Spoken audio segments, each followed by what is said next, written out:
ಸ್ನೇಹಿತರೆ ನಮಸ್ಕಾರ. ನಾನು ರವೀಂದ್ರ ಜೋಶಿ. ಏಟ್ ಮೇಲೆ ಏಟು ತಡ್ಕೊಳ್ಳಿಕ್ಕಾಗ್ತಾ ಇಲ್ಲ. ಮೊನ್ನೆ ತಾನೇ ಪ್ರಾಣ ಪ್ರತಿಷ್ಠೆ ಆಯಿತು ರಾಮ ಮಂದಿರದ್ದು. ಈಗ ಯಾವ ಅಮಿತ್ ಶಾ ಅವರು ಡಿಸೆಂಬರ್ 27, 2023ರಲ್ಲಿ ಒಂದು ಹೇಳಿಕೆಯನ್ನು ಕೊಟ್ಟಿದ್ದರು ಕಲ್ಕತ್ತಾದಲ್ಲಿ, ಅದನ್ನು ಪುನರುಚ್ಚರಿಸಿದ್ದಾರೆ ಶಂತನು ಠಾಕೂರ್, ಕೇಂದ್ರ ಸಚಿವ. ಎಲ್ಲಿ? ಪಶ್ಚಿಮ ಬಂಗಾಳದ ಸೌತ್ 24 ಪರ್ಗನಾಸ್ನಲ್ಲಿ. ಏನಂತ ಹೇಳಿದ್ದಾರೆ? 7 ದಿನಗಳ ಒಳಗಾಗಿ ನಾಗರಿಕ ತಿದ್ದುಪಡಿ ಕಾಯ್ದೆಯನ್ನು ಅನುಷ್ಠಾನಕ್ಕೆ ತರಲಾಗುತ್ತಿದೆ. ಯಾವುದೋ 1 ವರ್ಷ ಹೇಳಲಿಲ್ಲ, 2 ವರ್ಷ ಹೇಳಲಿಲ್ಲ, ತಿಂಗಳ ಗಡುವನ್ನು ನೀಡಲಿಲ್ಲ, ಮುದ್ದತ್ತನ್ನು ಹಾಕಲಿಲ್ಲ. 7 ದಿನಗಳ ಗಡುವು. 7 ದಿನಗಳ ಒಳಗಡೆ ಅನುಷ್ಠಾನ ಆಗತ್ತೆ. ಏನು ಹೋರಾಟ ಮಾಡಲಾಗಿತ್ತು 2019 ಡಿಸೆಂಬರಲ್ಲಿ? ಯಾವ ರೀತಿ ಈ ದೇಶದಲ್ಲಿ ಅರಾಜಕತೆಯನ್ನು ಸೃಷ್ಟಿ ಮಾಡಲಾಗಿತ್ತು?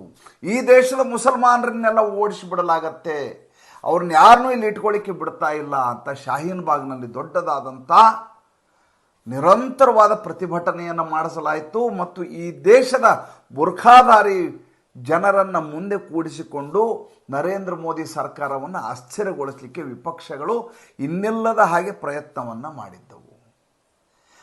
ಬಾಯಿ ಬಿಟ್ಟು ಸ್ಪಷ್ಟವಾಗಿ ಅಮಿತ್ ಶಾ ಹೇಳಿದರು, ಇದು ಯಾರನ್ನೂ ದೇಶದಿಂದ ಹೊರಗೆ ಹಾಕಲಿಕ್ಕಲ್ಲ, ಯಾರು ವಿದೇಶದಲ್ಲಿದ್ದು ಅಲ್ಪಸಂಖ್ಯಾತರಾಗಿದ್ದಾರೋ ಅವರಿಗೆ ನಾಗರಿಕತೆಯನ್ನು ಕೊಡುವಂಥದ್ದು ಅಂತ. ಕೇಳಿಸಿಕೊಳ್ಳುವ ಮನಸ್ಥಿತಿ ಇರಲಿಲ್ಲ. ಅಮಾಯಕ ಜನರನ್ನು ಬಳಸಿಕೊಂಡು, ಶಾಂತಿ ಬಾಂಧವರನ್ನು ಬಳಸಿಕೊಂಡು, ಈ ದೇಶದಲ್ಲಿ ನಿರಂತರವಾಗಿ ಯಾರು ಈ ರೀತಿಯದಾದಂಥ ಅರಾಜಕತೆಗೆ ಸಿದ್ಧರಾಗಿರ್ತಾರೋ ಅವರನ್ನೆಲ್ಲ ಬಳಸಿಕೊಂಡು ಭಾಳ ದೊಡ್ಡ ಮಟ್ಟದ ಅರಾಜಕತೆಯನ್ನು ಈ ದೇಶದಲ್ಲಿ ಸೃಷ್ಟಿ ಮಾಡಲಾಯಿತು. ಮತ್ತು ನರೇಂದ್ರ ಮೋದಿ ಸರ್ಕಾರಕ್ಕೆ ಹಿನ್ನಡೆಯಾಗುವ ಹಾಗೆ ಪ್ರಯತ್ನವನ್ನು ಮಾಡಲಾಯಿತು. ಬಾಯಿ ಬಿಟ್ಟು ಹೇಳಿದರು, ಇನ್ನೂ ರೂಲ್ಸ್ ಫ್ರೇಮಿಂಗ್ ಮಾಡಿಲ್ಲ. ರೂಲ್ಸ್ ಫ್ರೇಮ್ ಮಾಡಿದ ಮೇಲೆ ನಾವು NRCಯನ್ನು ತರ್ತೀವಿ, ಅದಕ್ಕಿಂತ ಮುಂಚೆ CAA ಜಾರಿಗೆ ತರ್ತೀವಿ. CAA ಅಂದರೆ ಬೇರೆ ಏನೂ ಅಲ್ಲ, ಸುತ್ತಮುತ್ತಲಿರುವಂಥ ಪಾಕಿಸ್ತಾನ, ಬಾಂಗ್ಲಾದೇಶ, ಅಫ್ಘಾನಿಸ್ತಾನದಲ್ಲಿರುವಂಥ ಅಲ್ಪಸಂಖ್ಯಾತರು. ಈ 3 ರಾಷ್ಟ್ರಗಳು ಇಸ್ಲಾಂ ರಾಷ್ಟ್ರಗಳು. ಅಲ್ಲಿ ಯಾರು ಅಲ್ಪಸಂಖ್ಯಾತರು? ಅಲ್ಲಿರುವಂಥ ಹಿಂದೂಗಳು, ಅಲ್ಲಿರುವಂಥ ಪಾರ್ಸಿಗಳು, ಅಲ್ಲಿರುವಂಥ ಸಿಖ್ಖರು, ಅಲ್ಲಿರುವಂಥ ಜೈನರು, ಬುದ್ಧರು ಮತ್ತು ಕ್ರಿಶ್ಚಿಯನ್ನರು. ಅವರೆಲ್ಲ ಅಲ್ಲಿ ದೌರ್ಜನ್ಯವನ್ನು ಸಹಿಸಲಾರದೆ ಭಾರತಕ್ಕೆ ಬಂದಿದ್ದಾರೆ. ಎಲ್ಲಿವರೆಗೂ ಗಡುವನ್ನು ನೀಡಲಾಗಿದೆ? ಯಾರು ನಿನ್ನೆ ಮೊನ್ನೆ ಬಂದವರಲ್ಲ, 2014 ಡಿಸೆಂಬರ್ 31 ಒಳಗಡೆ ಬಂದಂಥವ್ರು ಬಂದು ಈ ದೇಶದಲ್ಲಿ ಚದುರಿ ಹೋಗಿದ್ದಾರೆ. ಆದರೆ ಈ ದೇಶದ ಸವಲತ್ತುಗಳನ್ನು ಅವರಿಗೆ ಕೊಡಲಿಕ್ಕೆ ಸಾಧ್ಯ ಆಗಿಲ್ಲ. ಈ ದೇಶದಲ್ಲಿ ಅಕ್ರಮವಾಸಿಗಳಾಗಿ ಬಾಂಗ್ಲಾದೇಶಿಯರು ಬಂದಿದ್ದಾರೆ. ನಕಲಿ ಆಧಾರ್ ಕಾರ್ಡ್ ಮಾಡಿಕೊಂಡು, ವೋಟರ್ ID ಮಾಡಿಕೊಂಡು ವೋಟ್ ಹಾಕ್ಕೊಂಡು ಇಲ್ಲಿ ಇನ್ನಿಲ್ಲದ ಹಾಗೆ ದಬಾವಣೆಯನ್ನು ಮಾಡ್ತಾ ಇದ್ದಾರೆ. ಆದರೆ ನಮ್ಮವರು ಅನ್ಸ್ಕೊಂಡಿರುವಂಥ, ಭಾರತೀಯರೇ ಅಂತ ಅನ್ಸ್ಕೊಂಡಿರುವಂಥ ಅಲ್ಪಸಂಖ್ಯಾತರೇನಿದ್ದಾರೆ, ಹಿಂದೂಗಳು, ಕ್ರಿಶ್ಚಿಯನ್ರು, ಪಾರ್ಸಿಗಳು, ಕ್ರೈಸ್ತರು, ಇವರೆಲ್ಲ ಏನಿದ್ದಾರೆ ಅವರಿಗೆ ಯಾವುದೇ ಸವಲತ್ತನ್ನು ಕೊಡಲಿಕ್ಕೆ ಆಗ್ತಾ ಇಲ್ಲ. ಅವರಿಗೆ ಈ ದೇಶದ ನಾಗರಿಕರು ಅನ್ನುವಂಥ ಒಂದು ಕನಿಷ್ಠ ಅಂಗೀಕಾರವನ್ನಾದರೂ ಕೊಡೋಣ ಅನ್ನುವಂಥ ಒಂದು ಒಳ್ಳೆಯ ಉದ್ದೇಶವನ್ನು ಇಟ್ಕೊಂಡಂಥ ಸರ್ಕಾರ. ನೋಡಿ, ಬರೋಬ್ಬರಿ 5 ವರ್ಷ ಆಯಿತು.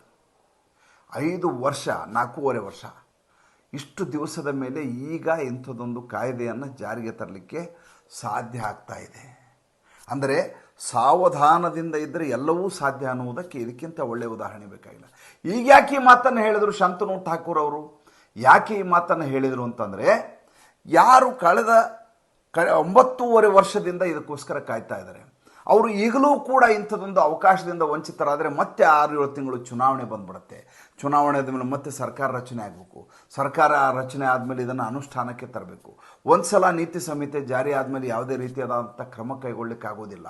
ಈಗಾಗಲೇ ಅಮಿತ್ ಶಾ ಅವರು ಇದನ್ನು ತಕ್ಷಣದಲ್ಲಿ ಜಾರಿ ಮಾಡ್ತೀವಿ, ಯಾರೂ ಇದನ್ನು ವಿರೋಧಿಸಲಿಕ್ಕೆ ಸಾಧ್ಯ ಇಲ್ಲ, ಯಾರೂ ತಡೆಯಲಿಕ್ಕೆ ಸಾಧ್ಯ ಇಲ್ಲ ಅಂತ ಹೇಳಿ ಆಗಿದೆ. ಹೀಗೆ ಹೇಳಿದ ಮೇಲೆ ಮತ್ತೆ ಯಾಕೆ ಮುಂದೂಡಬೇಕು ಅನ್ನುವಂಥ ಸರ್ಕಾರದ ತೀರ್ಮಾನವನ್ನು ಬಹಿರಂಗಗೊಳಿಸಿದ್ದಾರೆ. ಇದು ವ್ಯಕ್ತಿಗತವಾದಂಥ ನಿಲುವು ಅಲ್ಲ, ವ್ಯಕ್ತಿಗತವಾದಂಥ ತೀರ್ಮಾನ ಅಲ್ಲ, ಅಥವಾ ಉದ್ರೇಕಕಾರಿ ಭಾಷಣ ಅಲ್ಲ, ಯಾರನ್ನೋ ಕುಮ್ಮಕ್ಕು ಕೊಟ್ಟು ಎದ್ದು ಕೂಡಿಸುವಂಥದ್ದಲ್ಲ. ಸ್ವತಃ ಸರ್ಕಾರದ ತೀರ್ಮಾನ ಆಗಿರುವುದರಿಂದ ಸರ್ಕಾರದಲ್ಲಿ ಸಚಿವ ಸ್ಥಾನದಲ್ಲಿರುವಂಥ ಶಂತನು ಠಾಕೂರ್ ಅವರು ಇಂಥದ್ದೊಂದು ಹೇಳಿಕೆಯನ್ನು ಪರ್ಗನಾಸ್ನಲ್ಲಿ ಕೊಟ್ಟಿದ್ದಾರೆ, ಪಶ್ಚಿಮ ಬಂಗಾಳದಲ್ಲಿ ಕೊಟ್ಟಿದ್ದಾರೆ. ಅಲ್ಲಿಗೆ ಮಮತಾ ಬ್ಯಾನರ್ಜಿಗೆ ಈಗ ಪುಕ್ಕು ಶುರುವಾಗಿದೆ. ಮಮತಾ ಬೇಗಂ ಆಲೋಚನೆ ಮಾಡುವಂಥ ಸಂದರ್ಭ ಉಂಟಾಗಿದೆ. ಏಕೆಂದರೆ ಚುನಾವಣೆ ಹತ್ತಿರ ಇದೆ. ಈ ಸಂದರ್ಭದಲ್ಲಿ ಮತ್ತೆ ಗಲಭೆಗೆ ಎಲ್ಲ ಅವಕಾಶ ಮಾಡಿಕೊಟ್ರೆ ಚುನಾವಣೆಯ ಸಂದರ್ಭದಲ್ಲಿ ಇದು ಸಾಧಕವಾಗುತ್ತೋ ಬಾಧಕ ಆಗುತ್ತೋ ಅನ್ನೋದು ಕುರಿತಾಗಿ ಸ್ಪಷ್ಟವಾದ ಮಾಹಿತಿ ಇಲ್ಲ. ದಿನಕ್ಕೆ ದಿನ ಭಾರತೀಯ ಜನತಾ ಪಕ್ಷದ ಸರ್ಕಾರ ಎಲ್ಲದರಲ್ಲೂ ತನ್ನ ಮೇಲ್ಮೆಯನ್ನು ಸಾಧಿಸ್ತಾ ಇದೆ. ಈ ಸಂದರ್ಭದಲ್ಲಿ ವಿರೋಧಿಸಬೇಕಾ ಏನು ಮಾಡಬೇಕು ಅನ್ನೋದ್ರ ಕುರಿತಾದ ಸ್ಪಷ್ಟವಾದಂಥ ಚಿತ್ರಣ ಅವ್ರಿಗಿಲ್ಲ. ಇನ್ನು ಉಳಿದ ವಿಪಕ್ಷಗಳು ಯಾವುದೇ ರೀತಿಯಾದಂಥ ನಿರ್ದಿಷ್ಟವಾದ ನಿಖರವಾದಂಥ ನಿಲುವನ್ನು ತೆಗೆದುಕೊಳ್ಳುವಂಥ ದಾರ್ಷ್ಟ್ಯವನ್ನು ಈ ಸಂದರ್ಭದಲ್ಲಿ ಮೆರೆಯಲಾರುವ ಅಂಥ ಕ್ಷಮತ್ವವು ಅವರ ಬಳಿ ಇಲ್ಲ. ಇಂಥ ಸಂದರ್ಭದಲ್ಲಿ ವಿದೇಶದಲ್ಲಿರುವಂಥ ಅಂದರೆ ಇಸ್ಲಾಂ ರಾಷ್ಟ್ರದಲ್ಲಿರುವಂಥ ನಮ್ಮ ಸೋದರಿಯರಿಗೆ ಮಾತರಿಗೆ ಈ ದೇಶದ ಪ್ರಜೆಗಳು ಎನ್ನುವಂಥ ಪುರಸ್ಕಾರ ದೊರೀತಾ ಇದೆ. ಅವರಿಗೆ ಅಭಿನಂದನೆಯನ್ನು ಹೇಳ್ತಾ ಇವತ್ತಿನ ಸಂಚಿಕೆಯನ್ನು ಮುಗಿಸ್ತಾ ಇದ್ದೇನೆ. ಸಂಚಿಕೆ ಇಷ್ಟ ಆಗಿದರೆ ಲೈಕ್ ಮಾಡಿ, ಫಾಲೋ ಮಾಡಿ, ಶೇರ್ ಮಾಡಿ. ನಮ್ಮ ಮುಕ್ತ ಪತ್ರಿಕೋದ್ಯಮಕ್ಕೆ ದಯವಿಟ್ಟು ಆರ್ಥಿಕವಾಗಿ ಬೆಂಗಾವಲಾಗಿ ನಮಸ್ಕಾರ.